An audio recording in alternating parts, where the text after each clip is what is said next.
अस्सलाम वालेकुम स्टूडेंट। क्या हाल है? आप सब लोग खैरियत से हो? तो आज हम फंडामेंटल केमिस्ट्री का लेक्चर नंबर 8 स्टार्ट करने जा रहे हैं और आज हम पढ़ेंगे percentage composition of compound, determination of empirical formula, determination of molecular formula. चलिए स्टार्ट करते हैं परसेंटेज कंपोजिशन से। परसेंटेज ऑफ कंपोजिशन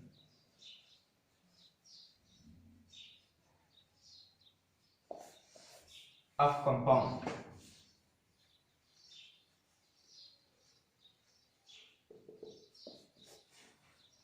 परसेंटेज तो आप लोगों को मालूम कि परसेंटेज क्या चीज होता है? Composition of compound. अगर हम इस कंपाउंड को कट कर ले तो सिर्फ परसेंटेज कंपोजिशन को रख ले। इसको हमने कट कर लिया। सिर्फ परसेंटेज कंपोजिशन से मतलब ये कि कोई चीज है, मौजूद है, कोई मिक्सचर है और कोई सोल्यूशन है, कोई भी चीज है, इसमें हम परसेंटेज मालूम करते हैं। ऑफ कंपाउंड मतलब कि कंपाउंड का परसेंटेज कंपोजिशन। अब कंपाउंड किस चीज से बना होता है? एलिमेंट से बना होता है। तो इसका मतलब ये कंपाउंड में एलिमेंट का परसेंटेज कंपोजिशन हम मालूम करेंगे। अब स्टार्ट करते हैं। वी नो दैट, दूसरी बात, अगर आप लोग खुद से नोट्स बनाना चाहे तो बहुत बेहतर है। अगर फिर भी आप नहीं बना सकते तो नीचे वीडियो के नीचे लिंक में, डिस्क्रिप्शन के लिंक में मैंने इसका पीडीएफ नोट्स का लिंक दिया होगा। वहां से आप पीडीएफ में नोट्स डाउनलोड कर सकते हैं। अच्छा, we know that chemical formula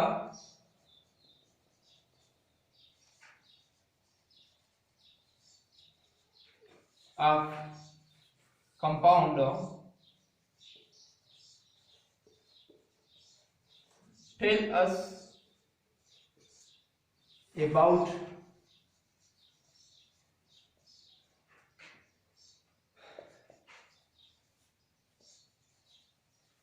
composition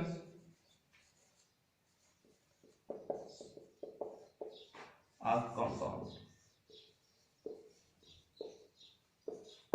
अब तक इससे पहले जो हमने पढ़ा, इसको हम तब हमने पढ़ा था, हम इस वक्त तक पढ़ा था कि हम को मालूम था कि केमिकल फार्मूला जो होता है इससे हम परसेंटेज कंपोजिशन ऑफ कंपाउंड मालूम कर सकते हैं। मतलब कि परसेंटेज नहीं, कंपोजिशन ऑफ कंपाउंड मालूम कर सकते हैं। मतलब कि C6H12O6 ग्लूकोज। इसका हमने अब तक हमने ये पढ़ा था कि केमिकल फार्मूला से हमें ये मालूम होता है कि कितने कार्बन मौजूद है, कितने हाइड्रोजन मौजूद है, कितने ऑक्सीजन मौजूद है किसी कंपाउंड में। मतलब किसी कोई कंपाउंड किस चीज से बना है। फिर हमने ये पढ़ा था कि कितने मिकदार में मौजूद है। कार्बन 6 होते, हाइड्रोजन 12 होते हैं और ऑक्सीजन 6 होते हैं। ये हमने अब तक पढ़ा था। लेकिन आज हम पढ़ेंगे कि इस कंपाउंड में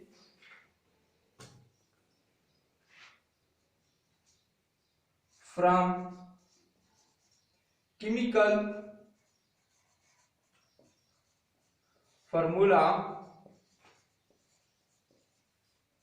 we also calculate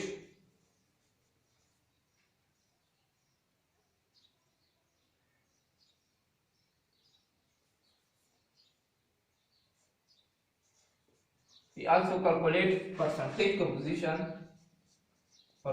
of composition of compound from compound percentage of. तो आज हम ये पढ़ेंगे कि फ्रॉम केमिकल फार्मूला से हम परसेंटेज कंपोजिशन ऑफ कंपाउंड भी मालूम कर सकते हैं। ये एक नया, मतलब कि एक नया एडवांटेज है केमिकल फार्मूला का। तो किस तरह से मालूम करेंगे? To calculate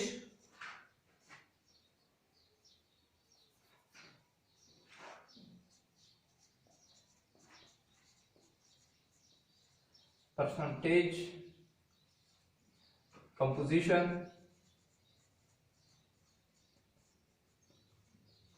of any compound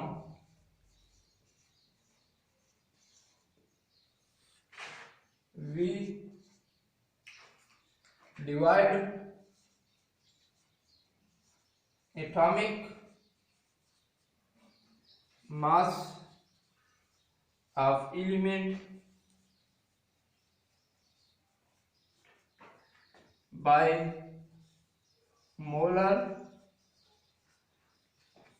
mass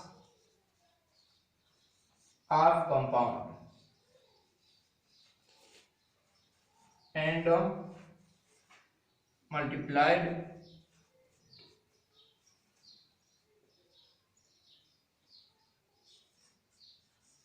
by 100। ये तो आप लोगों को पता है, किसी चीज के भी हम परसेंटेज कंपोजिशन परसेंटेज मालूम करते हैं, इसको हम 100 से मल्टीप्लाई करते हैं। तो जो परसेंटेज कंपोजिशन है वो किस तरह मालूम, atomic mass of element, element का जो एटॉमिक मास होगा कि हम मालूम करते हैं मिसाल के तौर पे H3PO4 फास्फोरिक एसिड, ये मालूम करते हैं। इसमें हम मालूम करते हैं कि हाइड्रोजन का कितना मिकदार है फास्फोरिक एसिड में, फास्फोरस का कितना मिकदार है और ऑक्सीजन का कितना मिकदार है परसेंटेज में। तो अगर हम हाइड्रोजन का मालूम करते तो हम क्या करेंगे, divide atomic mass of hydrogen by molar mass of compound की जगह phosphoric acid and multiply by 100। चलो इस एग्जांपल को सॉल्व भी करते हैं।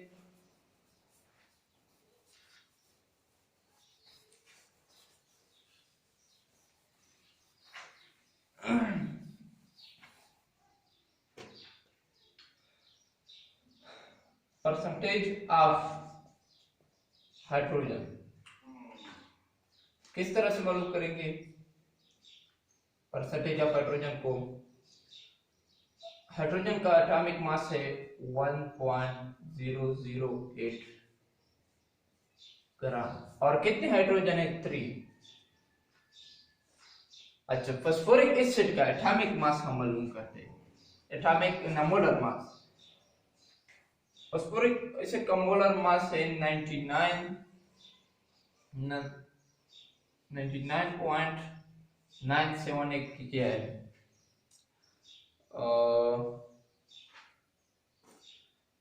97.99 ग्राम। ये क्या है, ये हाइड्रोजन का फास्फोरस एसिड का मोलर मास है। तो हम क्या करेंगे, इसको 97.99 मल्टीप्लाइड बाय 100, इसको हम हाइड्रोजन का परसेंटेज क्या आएगा, यहाँ से ये आएगा 3.086 ग्राम। अब हाइड्रोजन का वैल्यू फास्फोरस का कितना होगा, परसेंटेज ऑफ फास्फोरस, फास्फोरस का एटॉमिक मास है 30.97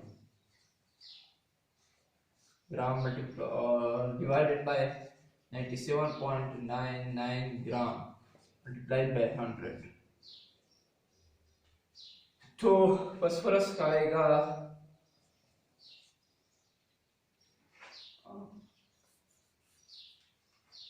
फास्फोरस आएगा 31.61 ग्राम, सॉरी ग्राम नहीं, इसको हम यहाँ पे हम परसेंटेज लिखेंगे। तो हमने परसेंटेज मालूम किया ना, और जो ऑक्सीजन है उसका परसेंटेज ऑफ ऑक्सीजन ये होगा 16 और कितने ऑक्सीजन है 4 ऑक्सीजन है। इसको हम डिवाइड करेंगे मोलर मास से और 100 से मल्टीप्लाई करेंगे, तो इससे आएगा हमारे साथ 65.31%। अच्छा, हम लेकिन क्या लिखा, ये हमने लिखा परसेंटेज ऑफ ऑक्सीजन के फास्फोरिक एसिड में हाइड्रोजन हाइड्रोजन है इसका कितना मिकदार है, इसको हमने जो फार्मूला मैंने लिखा molar atomic mass of element, atomic mass of element के लिए इसका atomic mass divided by molar mass of compound, molar mass ये इसका मोलर मास है और ये इसका मतलब कि 100 से मल्टीप्लाई परसेंटेज मालूम करते हैं तो ये इसका परसेंटेज है। इस ये वही तरीका है परसेंटेज मालूम करने का, इतना मुश्किल तो नहीं है। तो एक पॉइंट है इसमें जो आपसे कोई पूछ सकता है,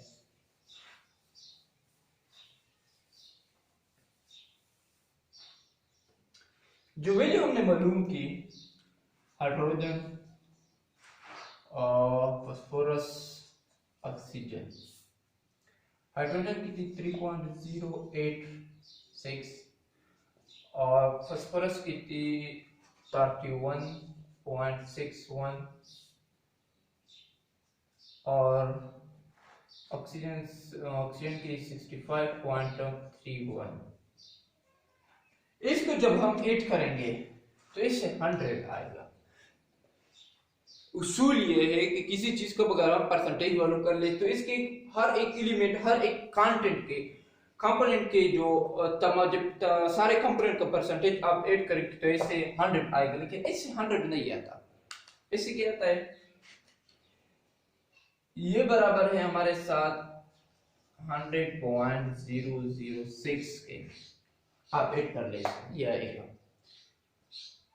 कोई आपसे पूछ सकते हैं कि क्यों आएगा, डिस्क्रिपेंसी आ गई 100 से, तो इसका रीजन ये कि राउंड ऑफ तो आपने पढ़ा होगा, जब इसको हम राउंड ऑफ करेंगे तो इस राउंड ऑफ में 6 को हम नेग्लेक्ट करते हैं, इतनी दूर पॉइंट से इतना दूर कोई भी हिस्सा हो तो इसको हम नेग्लेक्ट करते हैं। तो जब इस 6 को नेग्लेक्ट किया तो इसको भी हम नेग्लेक्ट करते हैं, तो ये क्या आएगा 100 आएगा। ये अमूमन ज्यादातर केसेस में इस तरह होता है कि राउंड ऑफ जरूरी होता है कि हम इसका राउंड ऑफ करेंगे तो इसका एग्जैक्ट हम वैल्यू 100 आएगी। कभी कभी ऐसा आएगा कि 99.97 या 98, तो फिर जब हम इसका राउंड ऑफ करेंगे तो इसका 100 आएगा। तो एक पॉइंट था। अच्छा, अब हम पढ़ेंगे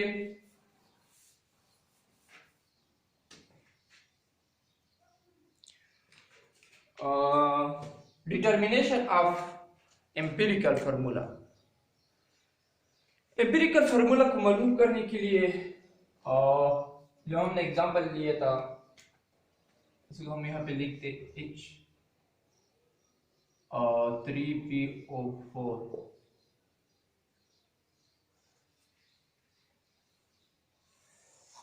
ये अपने लाइन रखे। यहाँ पर हम थ्योरेटिकल लेंगे और फिर प्रैक्टिकल अप्लाई करेंगे। पहले हम क्या करेंगे,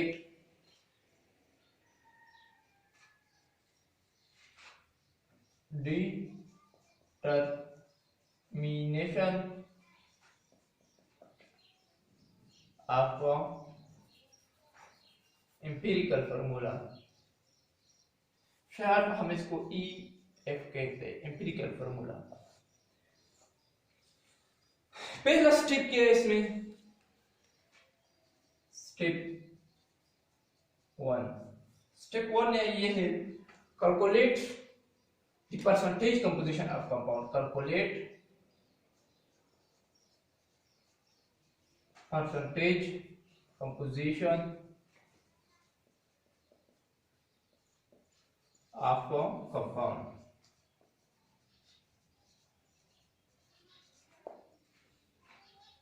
इसके तो हमने परसेंटेज कंपोजिशन मालूम किए हर एक का। इसको हम लिखते हैं यहाँ पे, हाइड्रोजन का था 1.086% और फास्फोरस का था 31.97 था, मेरे ख्याल में 31.61 था और जो ऑक्सीजन का था वो था 65.31% था। अच्छा, ये पहले स्टेप तो हो गया। परसेंटेज कंपोजिशन आपको एम्पिरिकल फार्मूला में भी मदद देगा, और दूसरी परसेंटेज कंपोजिशन पे खुद भी क्वेश्चन आ सकते हैं कि आपको कंपाउंड दे दे कि इसका परसेंटेज कंपोजिशन हमको, पर अगर मैं आपको बताऊं कि एम्पिरिकल फार्मूला से परसेंटेज कंपोजिशन किसी कंपाउंड का परसेंटेज कंपोजिशन सीखना ये मतलब कि इससे बेहतर है, इसको जानना जरूरी है, लेकिन परसेंटेज कंपोजिशन ये बहुत अहम है किसी कंपाउंड को मालूम करना कि आपको आता हो कि किस तरह परसेंटेज कंपोजिशन मालूम करेंगे। तो स्टेप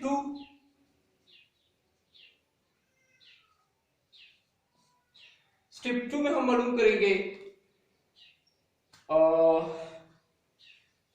कि मोल, इसको मोलर मालूम करेंगे, मोलर नंबर के इसका मोल कितने मोल में, ये मालूम करेंगे कि इसके कितने,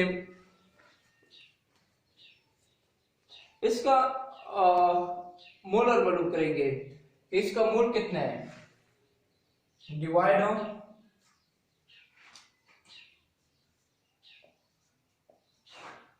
the percentage composition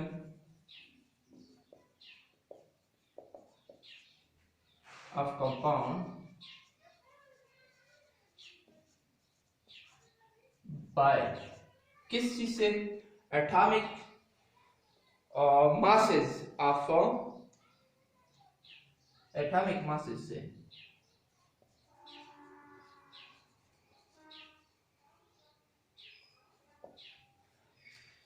atomic masses मालूम करेंगे तो हम अप्लाई करते हैं किस तरह, ये स्टेप 1 था, यहाँ पे भी आप इसे लिख ले, स्टेप 1, स्टेप 2 में क्या लिखेंगे कि जो divide the percentage composition of compound bye atomic masses, कि किसी भी मतलब के इसका हम पर टू कैलकुलेट इन मोल, इसको हम मोल मालूम करते हैं, क्या करेंगे परसेंटेज कंपोजिशन इसके किया है 1.086 डिवाइडेड बाय 1.008, सॉरी 1.3 पॉइंट था,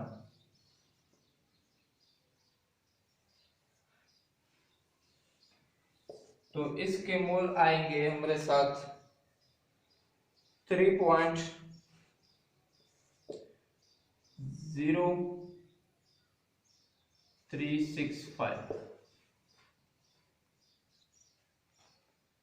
615 सॉरी 615। ये कैलकुलेशन इसको मैंने लेकर के डायरेक्ट टाइम की शॉर्टकट की वजह से किया है, इतना टाइम वीडियो पे लेंथी हो जाती है, इस वजह से ये इसका मोल होगा।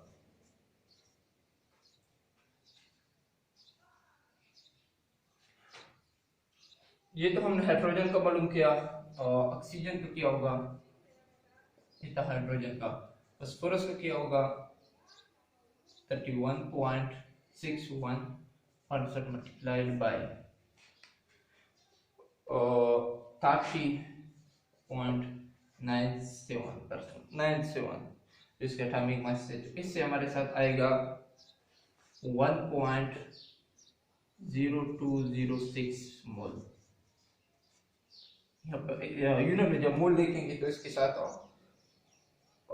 ई नहीं लगाएंगे। ऑक्सीजन का कितना होगा, ऑक्सीजन का होगा मोल्स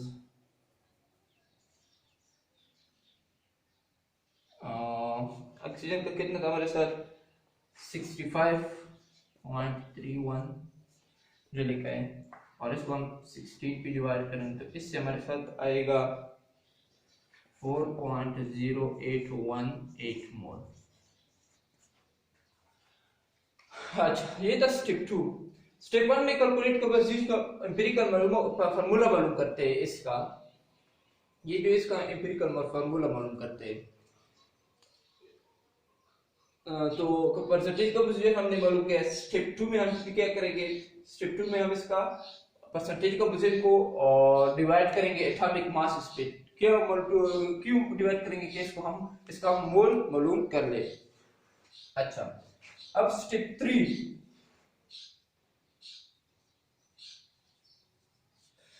में हम क्या करेंगे, divide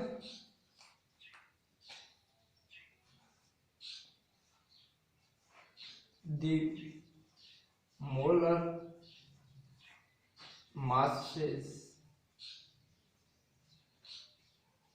by the lowest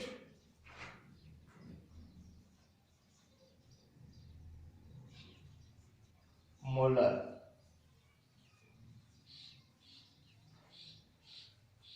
divide the molar masses by the lowest molar mass। ये मतलब कि ये जो मोलर मासेस है इसको हम किस पे डिवाइड करेंगे, इसमें हम जो लोवेस्ट मोलर मास होगा, लोवेस्ट मोलर मास ये है, तो इसको हम लोवेस्ट मोलर मास पे इस पे डिवाइड करेंगे। इसका मतलब है कि जो ये मोलर मासेस है इसमें जो लोवेस्ट मोलर मास है इस पे हम इनको डिवाइड करेंगे। स्टेप 3,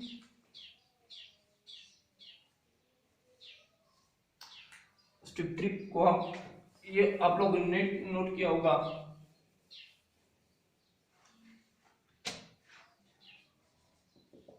स्टेप 3 को हम यहाँ पे लिखते हैं। इसका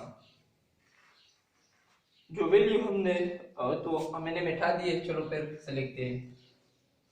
हाइड्रोजन क्या मोलर मास था, हाइड्रोजन का था 3.0615। इसको हम किस पे डिवाइड करेंगे, lowest molar mass. Lowest molar mass क्या था, फास्फोरस का था 1.0216, 0216 था।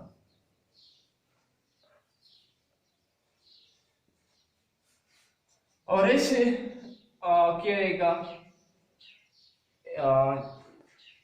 हाइड्रोजन का क्या मालूम करना है, divide the molar masses of the lowest. अच्छा, लोवेस्ट पे हम डिवाइड करते हैं। जब इसको लोवेस्ट पे हम डिवाइड करेंगे तो इससे आएगा 2.999। ये तो हाइड्रोजन का था। अब हम मालूम करते हैं फास्फोरस का, 1.0026 मल्टीप्लाई 1.0206। इस पे ये लोवेस्ट, ये होल मोलर मास है, लेकिन मैंने कहा था कि लोवेस्ट मोलर मास पे हम इसको डिवाइड, ये लोवेस्ट मोलर मास पे और इस फास्फोरस का जो है ये लोवेस्ट मोलर मास, तो इस पे हम सारे को डिवाइड कर, जब इसको होल पे डिवाइड कर ले तो इससे 1 आएगा। अच्छा, अब हम ऑक्सीजन का मालूम करते हैं। ऑक्सीजन का था 4.0818.0206, तो इससे आएगा 3.99।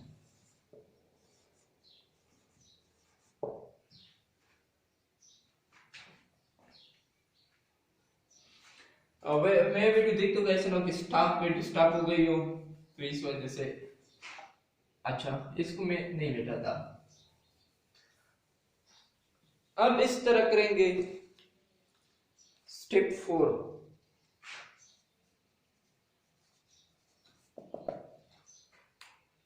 मल्टीप्लाई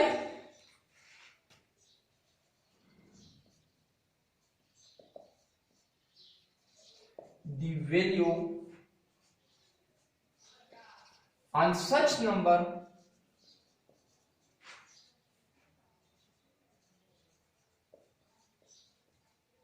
to get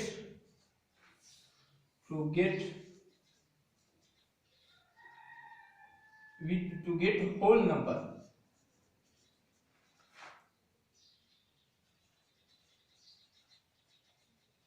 क्या मतलब ये है कि ये जो वैल्यू है इसको हम ऐसे नंबर पे डिवाइड करेंगे कि ये जो डेसिमल नंबर है इस ये हमको होल आ जाए। होल मतलब कि डेसिमल को हम खत्म करेंगे, किसी ऐसे नंबर से मल्टीप्लाई करेंगे इन तीनों को। जब इन तीनों को ऐसा नंबर आप सोच लगे, लेकिन इसके लिए तो मैंने मालूम किया क्योंकि टाइम मुझे मालूम है कि टाइम शॉर्ट होता है, तो इस वजह से इसको अगर हम इसको प्रैक्टिकल में मतलब ये न्यूमेरिकल है स्टेप 4 को न्यूमेरिकल है स्टेप 4 का क्या करेंगे H 2 पॉइंट हाइड्रोजन का 2.999 को हम मल्टीप्लाई करके 1.0033 और फास्फोरस को भी डिवाइड करेंगे 1 मल्टीप्लाई बाय 1.0033 और हाइड्रोजन इसको हम डिवाइड करेंगे तो इससे आएगा 4 multiply by 3 multiplied by 3.99 multiplied by 1.0033 इससे आएगा 3.0088 इससे आएगा 1.0033 और इससे आएगा 4.30385 इसका राउंड ऑफ करेंगे। राउंड ऑफ आपने सीखा होगा, जब हम इसका राउंड ऑफ करेंगे तो इससे आएगा 3 और इससे आएगा 1 और इससे आएगा 4। हाइड्रोजन के हो गए, हाइड्रोजन हो गए 3, फास्फोरस हो गया 1 और ऑक्सीजन हो गया 1 को हम नहीं लिखते 4। तो ये क्या होगा, ये एम्पिरिकल फार्मूला हो गया। एम्पिरिकल फार्मूला हो गया किस चीज का, फास्फोरिक एसिड का। ये था एम्पिरिकल फार्मूला को मालूम करने का तरीका। अब हम पढ़ेंगे कि मॉलिक्यूलर फार्मूला को हम किस तरह मालूम करेंगे। एकदम मुश्किल तो नहीं था, सिर्फ आप जब मैं आप वीडियो देख के इस पे आप कंप्रोमाइज मत करें। बाद में आप खुद भी इस जो आपने लिखा होगा इसको आप खुद भी पढ़ लें। Determination of molecular formula.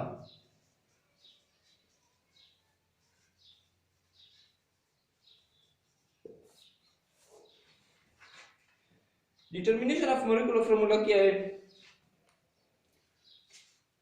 ये इंतहाई सिंपल है। एम्पिरिकल फार्मूला का जब हमें मालूम हो तो मॉलिक्यूलर फार्मूला हम बहुत सिंपल तरीके से मालूम कर सकते हैं।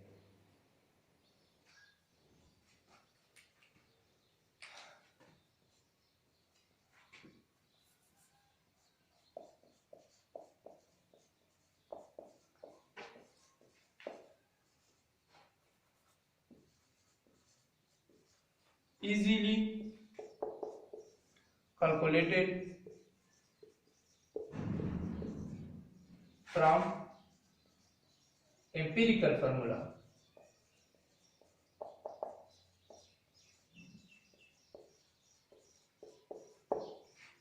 मतलब इजीली हम इसको कैलकुलेट कर सकेंगे। किस तरह कैलकुलेट करेंगे,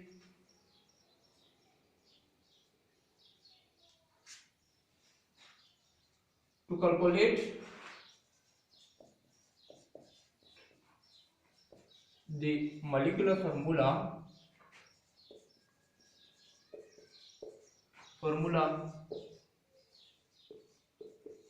we must give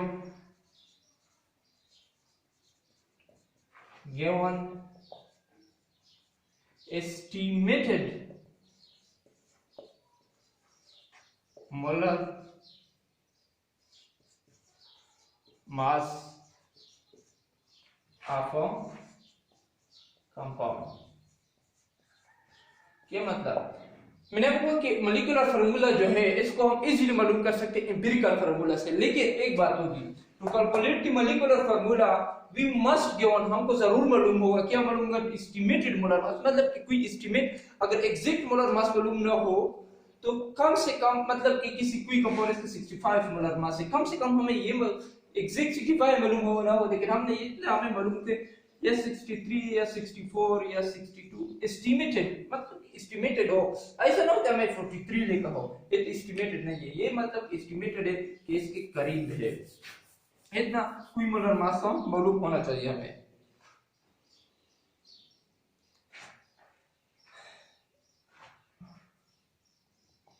अच्छा, अब तरीका मालूम करते कि एम्पिरिकल फार्मूला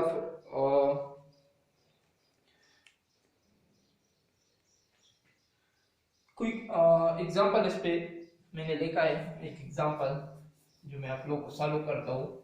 ये मतलब एक थ्योरेटिकल, अब न्यूमेरिकल एसिड है हमारे साथ, क्या एसिडिक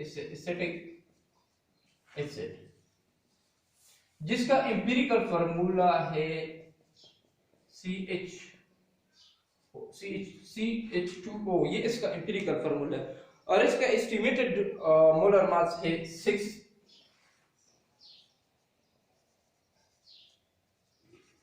एस्टिमेटेड मोलर मास है इसका 60 ग्राम।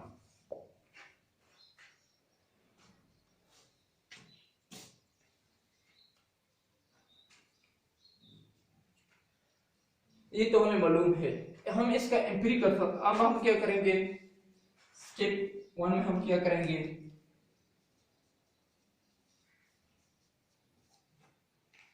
we calculate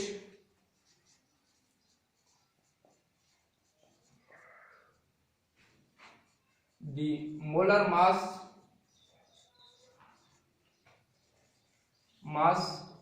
of compound with respect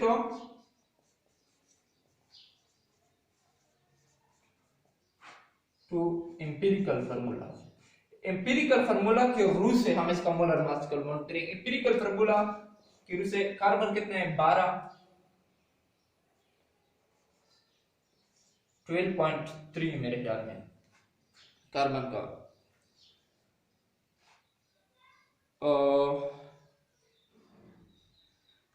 जो मैंने वैल्यू यहाँ पे लिखी है इसको मैं लिखता हूँ 12.1 carbon plus oxygen, hydrogen plus oxygen. Carbon का है 12.01 ग्राम, ऑक्सीजन का तो इजी है 1.0082, इसका तो 16 है।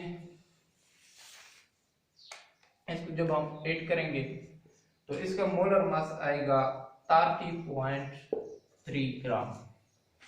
30.3 ग्राम इसका एम्पिरिकल फार्मूला के रूप से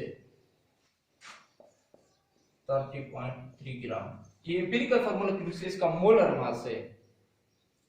अब मॉलिक्यूलर मास को मालूम करने के लिए हम क्या करेंगे, estimated to calculate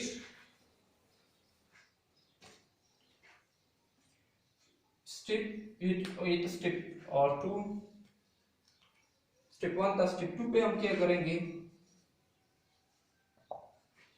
divide the estimated molar mass by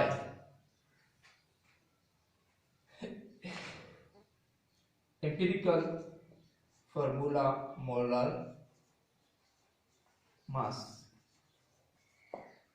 estimated molar mass क्या है 60, एम्पिरिकल फार्मूला मास के 30.3, तो इससे आएगा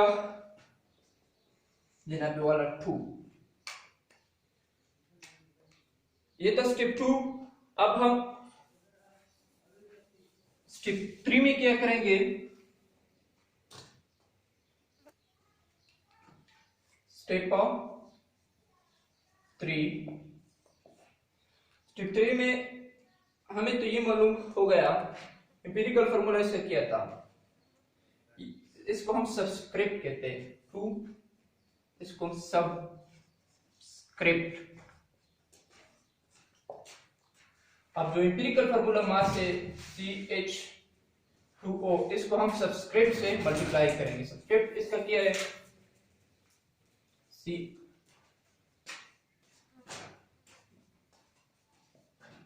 टू, तो इसे क्या आएगा? C2H4O2। ये गया इसका मॉलिक्यूलर फार्मूला। इतना था, और इंशाल्लाह नेक्स्ट वीडियो में हम फंडामेंटल केमिस्ट्री का लेक्चर नंबर 8 पढ़ेंगे। तो आप अगर नोट्स लिंक में नीचे लिंक में PDF नोट्स में होंगे इसके, तो आप वहां से नोट्स मालूम कर सकते हैं।